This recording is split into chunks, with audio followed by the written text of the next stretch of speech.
Hello, everyone. I'm Will, Will's Talks. You all know who I am. And I'm here with a person who just came back from the much discussed, much controversial, much interesting convoy to Cuba. Tell the people who you are, Lily, what you do, where you're from, what you're at. Hello, everyone. I'm Lily Agla. I do similar stuff to Will, agit propaganda for the masses, trying to convert people over to anti-capitalism. I'm based in Chicago. I'm from St. Louis, Missouri, and I'm so happy to be here. Well, that is fantastic, and I just have some really beautiful liberal headlines about the I'm recent so activities you excited. and many others have been up to, which is the Yay. Washington Post. So, I don't know if you know the story about Lenin and the Economist. You know the Tell magazine, The Economy. Yes, Yes, yes, and he's always I hated believe them. they have beef. They have like century old beef. And The Economist, I mean, kind of won it just by proxy because it's still alive. But he said accurately that it was the mouthpiece for the global bourgeoisie.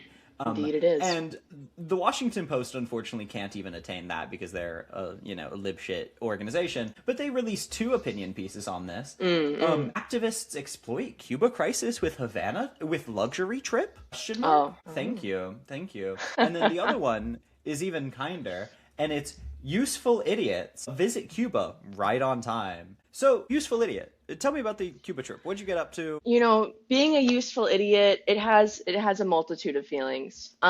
I'm happy to express all of them. It's so funny actually because I didn't realize it was going to be as controversial as it was. I think most things that Hassan Piker are attached to get latched onto pretty easily, so I'm sure that's a large part of it.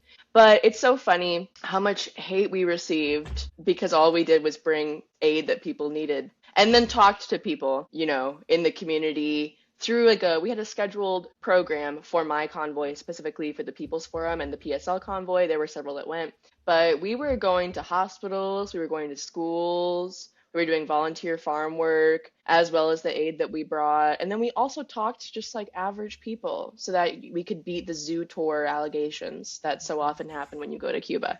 Yeah. So, Yes. I saw Christian Devine went on a different yes. delegation, and he was recently talking about how basically he was told that he went through a Truman Show esque Yes. situation. I just saw that video. Yes, yeah. So, how do you know that these are not all plants? That these are all not all whatever the Secret Service of the very well financed intelligence agency of Yeah. Cuba, that small Yes, the island is? very Yeah. wealthy nation of Cuba.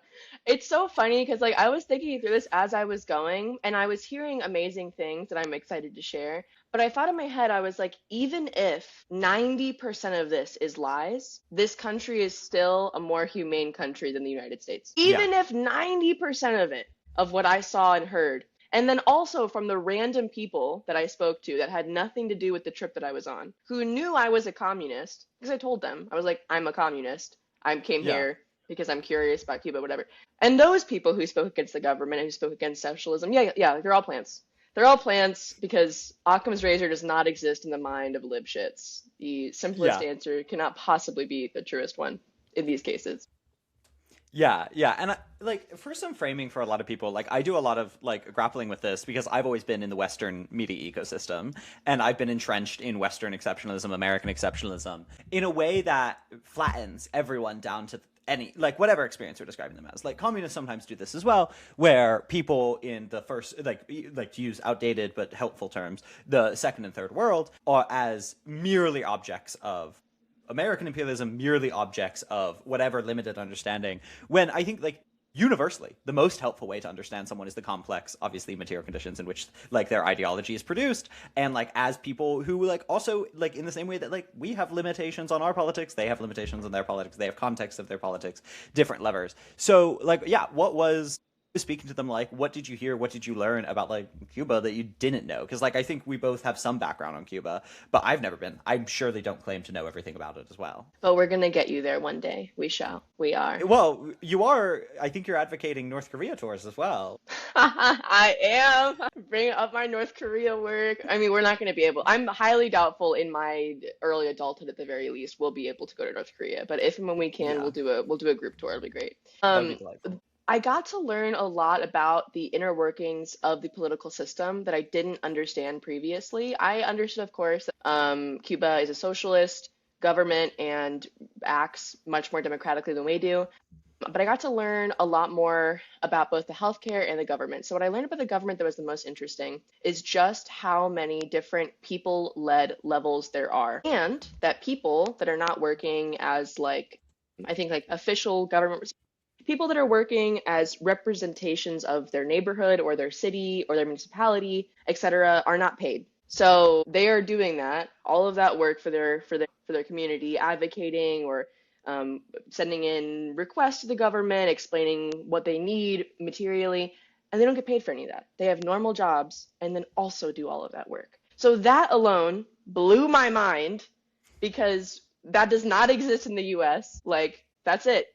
To be a politician is a job, which is also why so many of them are corrupt because they need that dinero. But that's not a thing in Cuba, which was amazing to me. I also learned about the Young Pioneers, which are the school-age children that are organized, and the younger ones wear blue handkerchiefs, and the older ones wear red handkerchiefs. They're called pioneros in Spanish, pioneers. And those children, democratically within their schools, decide what activities they want to do, what extracurricular things they want to do, what they want to learn about with their teachers, and they facilitate those activities with their teachers. And that felt amazing because, as I'm sure you are well aware, children are like the most disenfranchised group of humans on the planet. They have the least rights. They are the least thought about. And Cuba focuses greatly on children. They have several codes of conduct within their legal system specifically targeted at taking care of children, enfranchising children. So that was amazing. And the healthcare system, the biggest takeaway that I had was, of course, that they don't have access to the necessities. They don't have PPE, so there are not masks in the hospital they desperately need, which we set up a fundraiser for that. So that's pretty cool. We're going to hopefully get that to them.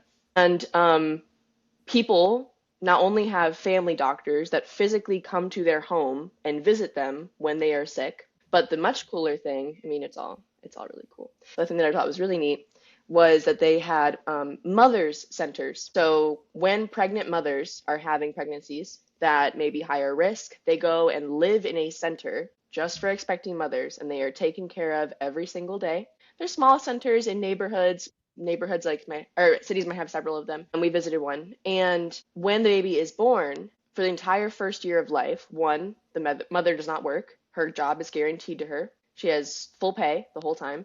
And a doctor visits her and the baby every single day for the first year. Cried a lot on this trip, but I cried especially then because like we have nothing. We just don't care about women or pregnant people in any respect in this country. So they saw me crying, and like I'm sure they've seen lots of Americans that react in like a large way, But it's just so bizarre. It's just bizarre, Will, the difference. Yeah, no, I mean it is, and I think. Well, like the nature of American exceptionalism is that anything different that where it looks different, acts different. And I also want to like, Americans are going to have an immediate brick wall where they don't trust anything said about Cuba. And they're going to presume the worst. And I just want to claim, no one thinks, by the way, Cuba's been under siege by the American Empire for how long since the Cuban Revolution? 1962. 1962.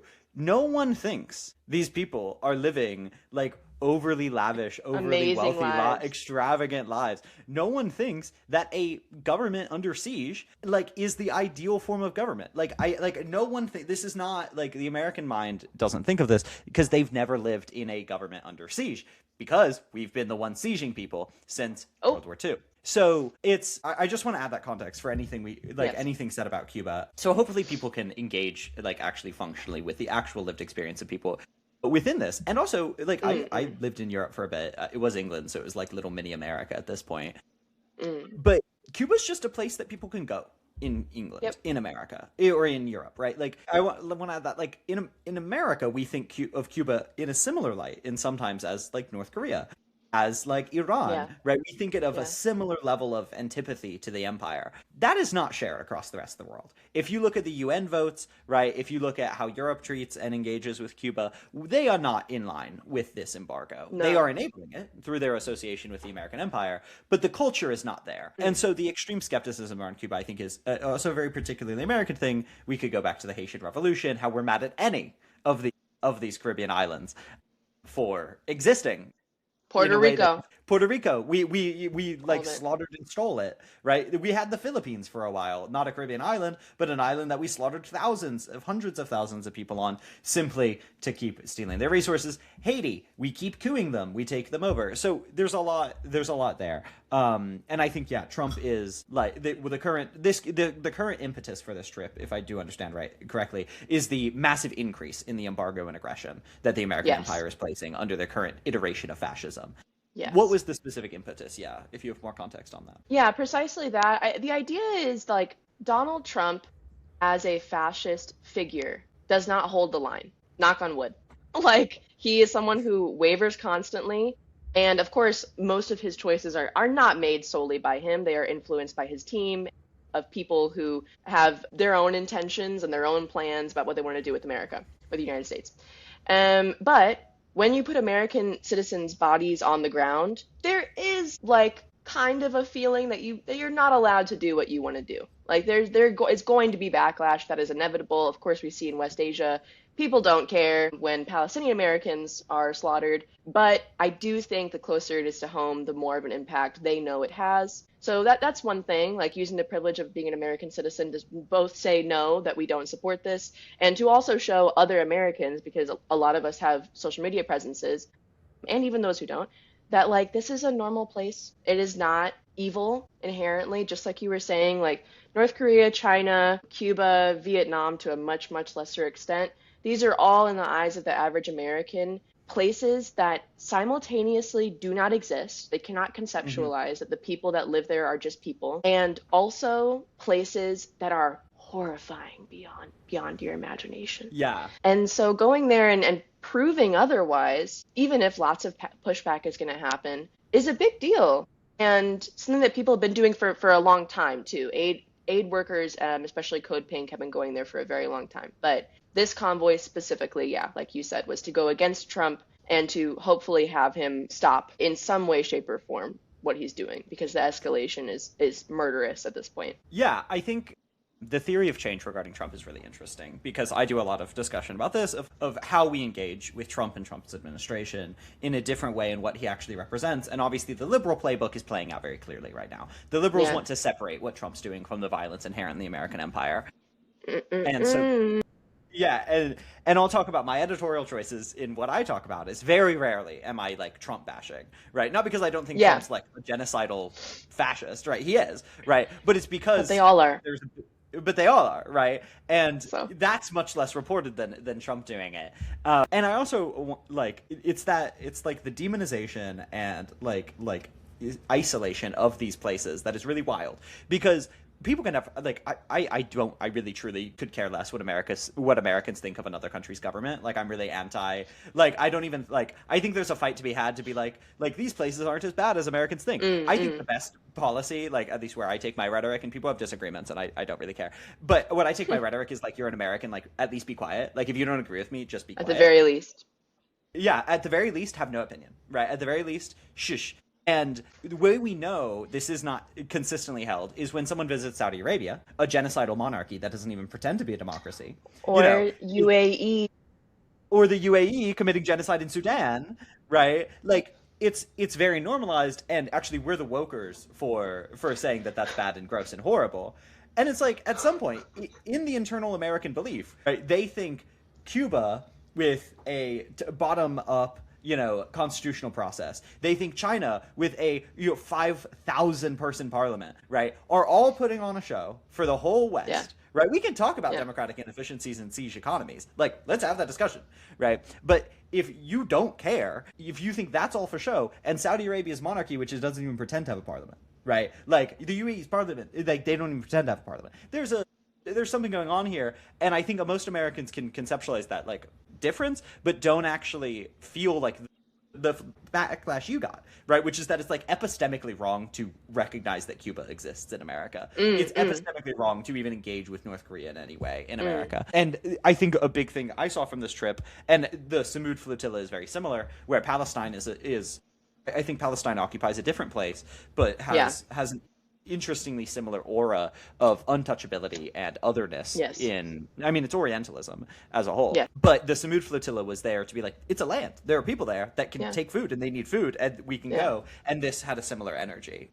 Yeah. Having people come back and be like, no, like these are real people that we can talk to is very humanizing. And that's the first step of anything. It's a huge step because the biggest success of American propaganda, and I mean, historians will look back if there are enough of them around, and they will point out American propaganda, the United States propaganda team, as masterful, truly masterful in the way that it insulates American citizens and completely cuts them off from any critical thought about the very emotional propaganda they have been fed for their entire lives. And we are all victims of it that have lived in America. It doesn't matter how you were raised politically, like we all have that. You have to unlearn it. That's it. And yeah. Yeah, and one of the great successes of Trump is, and this is often discussed of fascists, piercing that veil. Right? Like, Yes. It is a prime opportunity for leftists to come in and say, look, IDF, ICE, same thing. We don't need to describe in high-level theoretical like ideas how Orientalism isolates us from like our humanity and like others' humanity. We can just say it's literally doing the same thing. I'd be intrigued. Like, I have a theory on like why that is so important to the empire. Right? It is because Tell the me. function. Okay, I like It's because Okay. So the power of neoliberalism especially was erasing foreign policy, was saying you can have democracy at home and you can have genocide abroad, right? That's the beauty of it, right? You can have, and that's what neo-imperialism does, is it takes capital, it makes it look kind of clean, very nice, but maintains the violence abroad and then separates, like there's this concept of like it's woke if you care about this, and like the right wing wins and also the liberals win if we can label something like woke, right? And that's always my bar of like what feels woke. Purity testing. Doesn't it? Purity testing, some might say. They love that term, but it's because they eat it up. Yeah, without better language, and I'm not saying we should do this because I legally can't, but people, if you're stealing money and gold from people in Sudan and you're an executive in New York, right, the Sudanese people are not going to fly over, right, and firebomb your house. If Americans are being stolen from and Americans feel the anger and angst and are literally being exploited consistently, they might, and that's the, like, proximity matters. And because of the falling rate of profit and because of the increased, exploitation from capital, they are forced to forget that and put their own stability of their home, at risk. And that is often the dialectic between the conservative and liberal discussions. The liberals are saying, no, we can't risk bringing fascism home, right? Because it's too lucrative to keep stealing from what is historically the third world. And conservatives are saying, no, it's so lucrative to steal from home, right? We can give up this long-term security of the empire that we have. And bridging that divide is like a very effective way. It's also the fundamental fear, like the Maoist critique as a whole of social democracy within the imperial core, is like Americans are not prime revolutionary subjects because we benefit from the empire. And so building solidarity across the fake country lines is essential to piercing that. And some might say uniting the global working class. I sure hope so. I sure hope so. I know you are, but what am I? I don't know.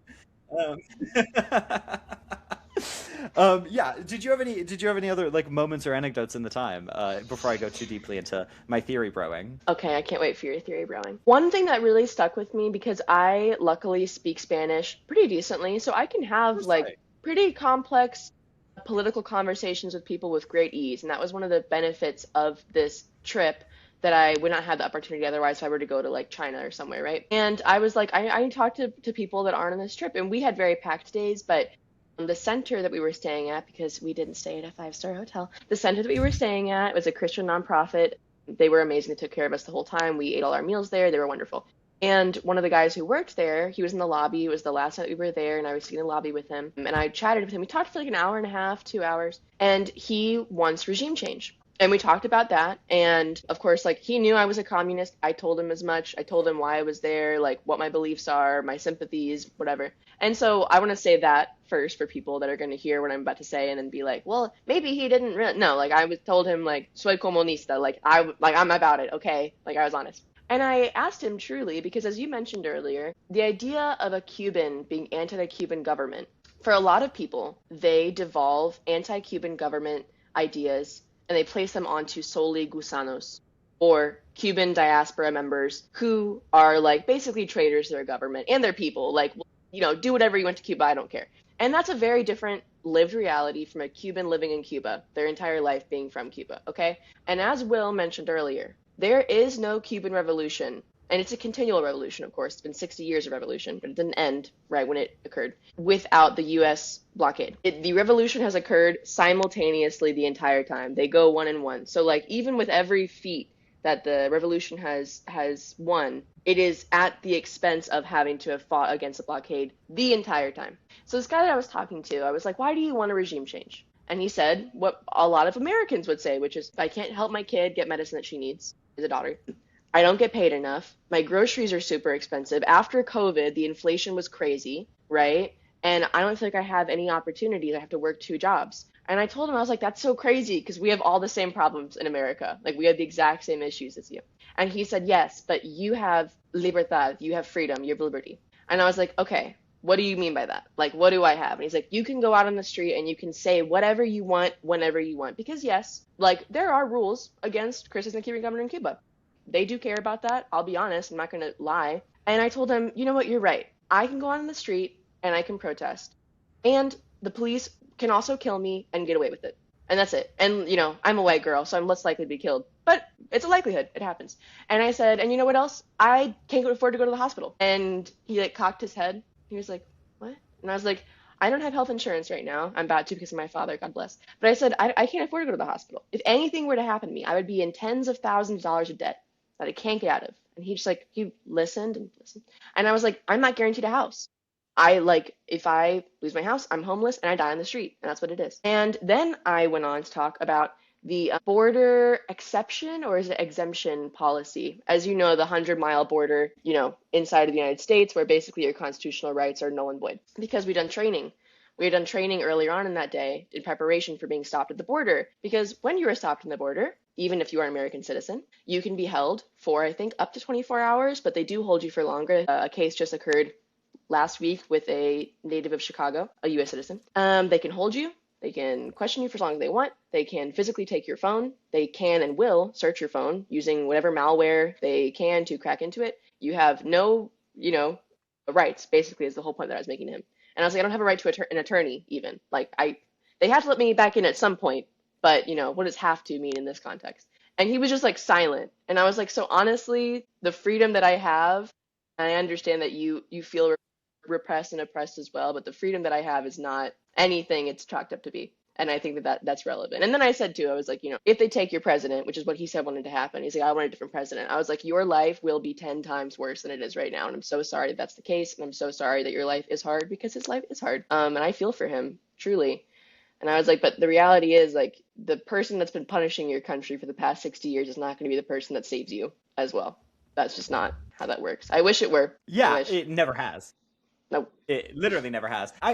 There's a lot there because once again, I'm always thinking about I have my opinions on Cuba and North Korea and China and whatever. But when I'm speaking to Americans and trying to get them to at least de-escalate imperial violence, it's very much like therapy. It's very much trying to just and break down things and break down harmful thought patterns. And I think people oftentimes hear conversations like this and imagine that we're like wokers coming in and telling the Cuban people what to think or what to believe. And I first born, I think I know. I think I'm right. I think there are people all across the world that disagree with me. Everyone does, right? Obviously, okay. I think, and that's okay. That's okay. And I'll go and discuss, and that's how it's done. And there is a diversity of opinion within Cuba. There's a diversity of opinion within China, obviously. Just like in the United States. It's almost like every country has people that have wide and thorough, varied thoughts. Wild. Yes. Yeah. And the other thing is, as you pointed out, we're both privileged white people, and the contradictions of violence, right? The targeting of imperial violence is not in us, right? Towards us, right? But it is also true that the apparent limited democratic liberties, right? The ones that the Western media chalks up of being able to go out and support neo-Nazism on the street or whatever, which we have a full freedom to do that. Yay! Yay! The limitation of that in siege economies is, at least in large part, due to a material reality of not being the Yes. hegemon of the world, right? And Yes. not having an incentive to, as we in the hegemonic imperial core do, placate the imperial base. Like Yeah. there are complicated reasons for these policies. And yeah, I'm looking at it. We do have limited rights. I think they can hold us for 72 hours, or they aim to Oh, up to process us within 72 hours. But yeah, I process think us. Jesus Christ. it's Nazi shit. I But I it's also such think, Nazi to shit. put it in American terms, like, I fucking hate Trump. Raise your hand if you want Russia to come in and bomb the White House. Like, maybe. Is that my first solution? Yeah. Is it my first solution? Probably not. Is it most Americans that don't like Trump's first solution? No. We need to put our heads together a little bit. Mm. And there's also a lot there of, like, when we look back at the Soviet Union falling, very complicated thing, and I'm also going to get dogged upon online, but that's fine. There is a point at which the empire wins, right? There's a point at which the empire can reasonably come in and say, and I will say fascists tend to be worse at this, but neoliberals are very good at it, and they go, hey guys, we're starving you. Hey guys, we're stealing from you. We're making sure everyone else starves you. We will stop doing that if you just, like, support us in ending your government. And sometimes the empire's right. Sometimes the empire's like, yeah, your life will get better, right? Because of how much we've starved you. Yeah. It's none of this, it's all necessarily interconnected, and that's why we need to undermine and demobilize imperial violence within the core and build solidarity across the second and third world. I'm trying to think through what else, like, I kind of want people to get out of this, because this is, I don't know, it was, like, seeing the Samud Flotilla was really radicalizing for me. I thought it was really beautiful. I thought how the Palestinian diaspora has very few, they have a few. They got and enough they're very going loud. on, like, and they are. Yeah, Yes, they're very loud and they're very existent. But obviously the Cuban, Venezuelan, Iranian are very loud, very prominent, very existent. They are the trio. They are the triad. It's amazing. It's incredible. It's It's incredible. Yeah. It's similar. I talk a lot about DI fascism and how, like, Hindutva extremists in India have built a coalition with Zionists in Israel, so called, and monarchists in Iran, and genocidal monarchists in the Emirates, the United Arab Emirates, the once again so-called United Arab Emirates, and the right-wing fascists, even though they are ostensibly different. And I would say a lot of the work I'm doing, or a lot of the yapping I'm doing online, is trying to kind of pave out that background of what that actually looks like. What does the right-wing scape look like? What is this really complicated power dynamics? And traders to diasporas pave the way. And if I had to say if I had a vague, overbroad, wide strokes guess on why there are fewer Gursanos for the Palestinians, is because America has an offer to Cubans. They are saying, we will stop starving you as much if you just let us steal a bunch of your resources, right? That's effectively the deal they had prior to the revolution, right? Yes. You get a brutal Oh my God, dictator. it was great for them, for America. Yeah, for America. Yeah, we had a shit ton of control over the plantations. Iran, we had a similar thing, right? We will not openly, actively bomb you, incite Iraq to invade you and kill millions of people if you just don't claim your sovereignty. That's always the deal. With Palestinians, though, that's not the deal. Nothing. Right? Yeah, no. And I think they know that, right? The deal is sit down and let us kill all of you. Yep. And there is no alternative path for them. Exactly. That's kind of what the two-state solution was, but Israelis are too honest to really pull that over. And I think that's probably generally accurate of if we can integrate you into this American hegemon. But how do you see this going? Like, I'm very intrigued. I'm always very, I don't know, revolutionarily optimistic for the people of occupied and sieged third world nations, once again, with limited, and they are, like, too, by the global way, self-nation. like impressively so in Cuba specifically. I would be too, because Trump's an incompetent fascist. I mean, he doesn't have the sauce, frankly. Yeah. He just doesn't have the sauce. It's just not happening. No. But in the meantime, let's do a little. What do you think's gonna happen? What do you think's gonna go on? Do you think Trump's gonna wimp out, or do you think it's gonna be extremely violent and harmful? More so. Yeah, several dozen Cubans have been murdered, is the better word, by the U.S. government through their purposeful inaction when it comes to their energy. Cuba is at a 38% solar energy capacity right now in its energy grid, and they're set to be at like 70 or 80% or something within the next few years. Now, we don't have a few years for Cuba because they have no oil right now. And there are talks from Mexico of sending them oil. Obviously, Venezuela cannot and will not send them any oil. And at this point, Trump has apparently basically succeeded with Venezuela. Like, you've got the president of New York, Delcy Rodriguez, was basically forced to, talk through things with him and work with him. And I don't have much of enough knowledge to have an opinion on that. But I will say about Cuba. I think if it is to get worse, if boots are to go on the ground, which may occur, the Cubans will fight till their death. They will do everything in their power to defend their homeland. And every single person that I spoke to, even the ones that do support some kind of change, said that. They were like, yeah, we're not scared, is what they said over and over again. We're not scared. We've been living through this the entire time. We lived through the Bay of Pigs. We lived through all the attempts of assassinating our leader over and over again, like literally hundreds of times trying to assassinate Castro. And I mean, you even see in declassified US documents, we feel the only way we'll be able to do regime change is if we starve and sanction the people. That is the only way we're going to be able to make this happen. They literally write it out, which is also why I'm like, when people say like American empire isn't the only problem, I'm like, well, they think they are. The US government is telling you as much. So if you don't want to believe them, that's fine, I guess, but I do in that regard. So what do I think will happen? I think it will get worse and worse until there is enough of an uproar in some real capacity by the American people, which doesn't always work. But I think that in the case of Cuba, it's unique because of its proximity to us. Like we can literally, like you could swim there if you really wanted to. And I hope that we make some kind of difference. I always also am revolutionarily optimistic, and being there and listening to them as the blackouts were ongoing and occurring, and we were like doing our activities as they were happening, just over and over again. People of all different ages, sorry, it keeps talking about low storage. People of all different ages and all different backgrounds, both people that have like been around since the beginning of the revolution and are far younger, they said over and over again, they were like, yeah, as bad as it gets, I will keep fighting for my homeland, and Trump is an idiot. So good luck, starving us out, is basically what they said. And I was like, awesome. Like, I feel the same way.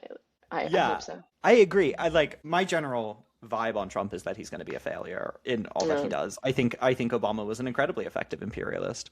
I think Biden maybe indeed. less so, but he did calm down revolutionary fervor that was happening in America, and he did solidify the Israeli genocidal project quite effectively. Yeah. And he browbeat the Palestinian work. But yeah, I would actually I agree the South American context is different. I just looked up like Cuba's population is about 11 million. Yeah. Yeah.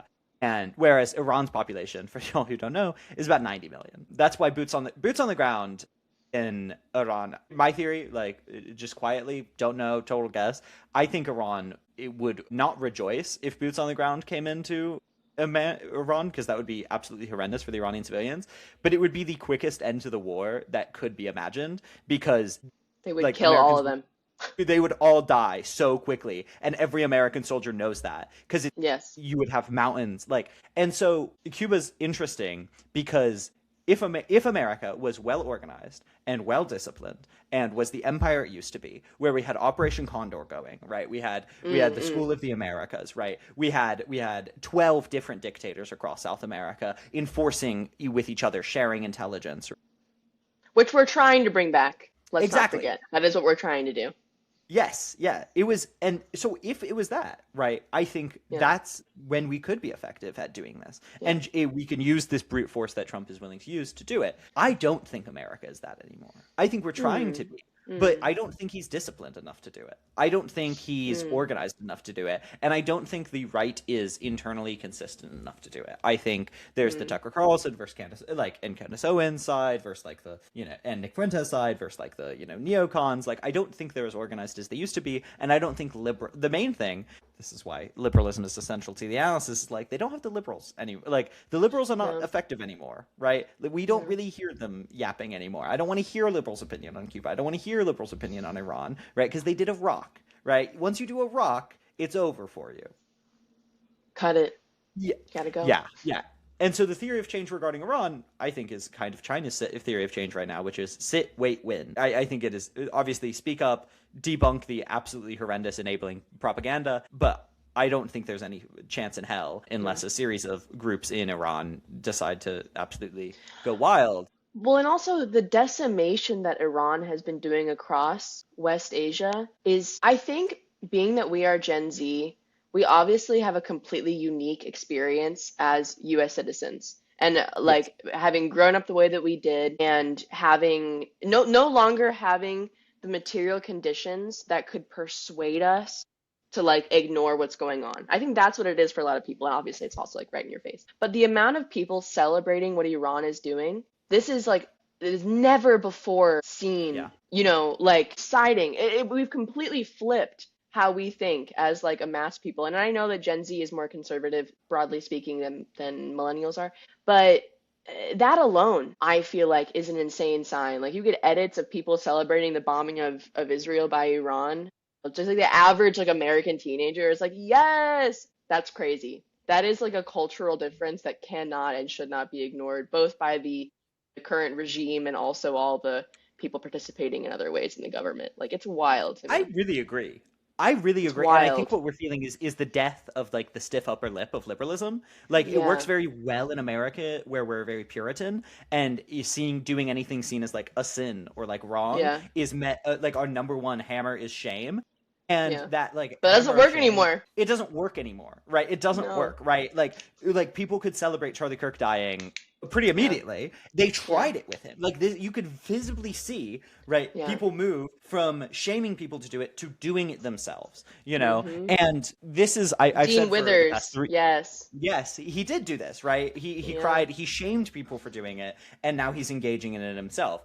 And I've been saying for a long time, I think for 3 years now, I might be young. We're going to be a generation of communists and fascists, really, because Yeah.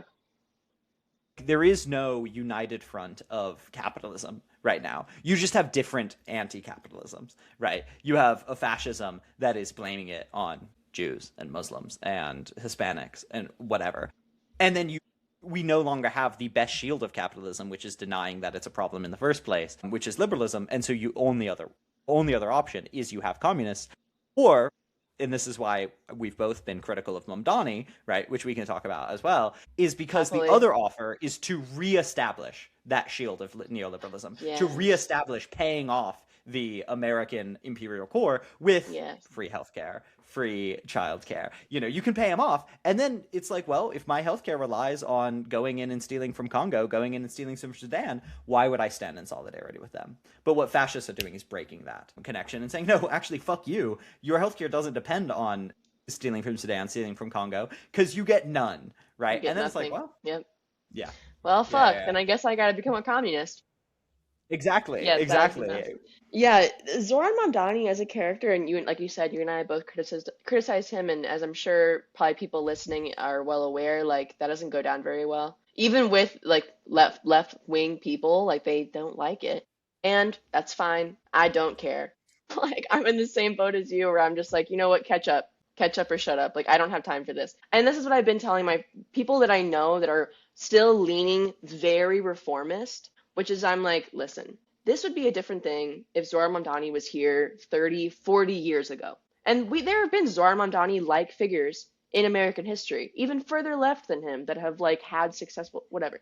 But we're talking about a reality now where like come the year 2100, we are purported to have like 3 to 4 billion people guaranteed to die because of climate change. Like I can't read numbers like that, and we're talking about the future. The present is enough to be like, I don't need Zohar Mamdani. You know what I mean? Like I'm watching people be bombed and I'm paying for it every day, and it's been years of my life. I can't not think about it. So, but yeah, if 3 to 4 billion people are going to die within like my would-be children's lifetime because of inaction by us, I'm not gonna not criticize you on Instagram Reels. I'm gonna be doing that. Yeah, I'm gonna be doing Yeah, that. Sorry. yeah, and I Sorry. think the other thing is like I'm friends with social democrats. Like I speak to them, Uh-huh. like we get I along, can't we do do a it. lot of work together. I'll say like they like showing up for like liberational like stuff, it's fine as long as they're not leading it. That's my attack on it. You can't I don't respect you as a thought leader if you don't pass the Iran, Palestine, Venezuela test. Yeah. But like you're helpful, kind of like anarchists, but that's besides the point. But the thing here is I can just observe what's happening, right? When like I can Mm-hmm. observe, like I can fit regardless of the moralization. Like I think the common, and I just wrote about this slash very angrily spoke about my beef with liberals.